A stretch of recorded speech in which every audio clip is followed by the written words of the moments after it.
All right, here is unfortunately the worst boat I have ever owned. I have owned it for 2 weeks and I was going to do a 2 to 3 month review on it. But after 2 weeks, I've already got some opinions on it. Okay, so first of all, here is the original color. After only 2 weeks, this bungee cord completely faded. I've never seen anything quite like it. This is the color that it's supposed to be, and it faded to this and is actually deteriorating after only 2 weeks. And I wash this down with fresh water every single time I use it.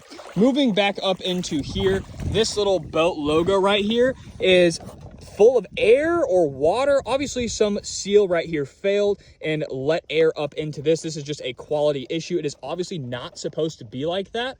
And I hope that if a hook doesn't puncture this thin little rubber logo, that I lose all of the air in the bottom chamber. So that is not good. Also, this thing is pretty floppy, although I've noticed that on most inflatable boats, it's not great.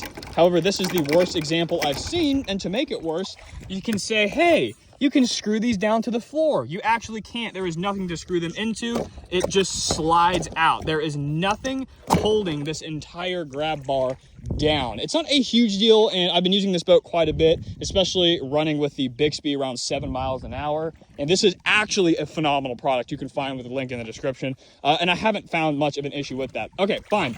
The cooler right here, it didn't come with any sort of straps. And I had to run around in the garage, find some straps.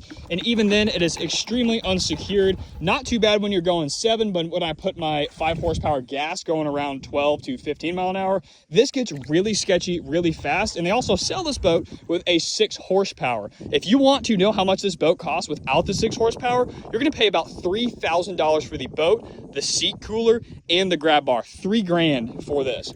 All right, let's move a little bit farther back. This is the shallow water anchor mounts. After 2 weeks, they have both experienced catastrophic failures. If you had a shallow water anchor on here and you were anchored, this thing would pull off, your anchors would be destroyed, you'd be out a ton of money, and you would float off. This is unacceptable, unbelievable, and I am shocked when I showed up today and I saw, look at that. I can just peel the whole thing right off. That is insane.